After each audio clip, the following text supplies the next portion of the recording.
Parkinson's disease कौन? Parkinson's disease किंबा थरा रोग किंबा वार्धक्य जनित रोग मुख्यतः जदि बयस हिसाब से ब्रेन स्नायुकोश किंवा ब्रेन नर्व सुखी जाए कि ब्रेन भीतर थी केमिकाल्स कि न्यूरो ट्रांसमिटर जोटा कि ब्रेन को फंक्शन करने लगी दरकार पड़े सुखी जाए तो पार्किंसन डिजीज होता है। साधारणतः गोटा बयस जनित रोग जदि बयस धीरे धीरे वृद्धि पाए तो आम ब्रेन सेल्स हो नर्व्स हो और केमिकाल न्यूरो ट्रांसमिटर धीरे धीरे नष्ट हवा कि क्षय हवा आरंभ होते पार्किंसन डिजीज होता है। ताहले आप जानवे केमती पार्किंसन डिजीज हेले आपन हाथ गोड़ थरिबो चालिबारे असुविधा हबो गोड़ हाथ स्टिफनेस हो आपन चली पारिबेनी बॉडी इनबालांस हो काम करिबारे बहुत शिथिलता पळे आसीबो बहुत धीरे धीरे काम करिवे जो खाइबारे हो गाधेबारे हो निज दैनंदिन काम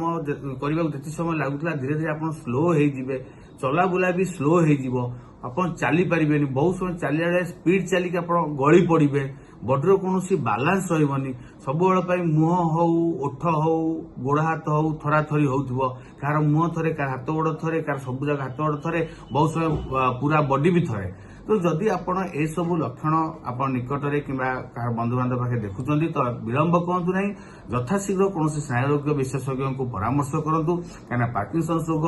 जदि शीघ्र आप ट्रिटमेंट करेंगे जिते शीघ्र रोग डायग्नोसिस करी तो शीघ्र भल हो पार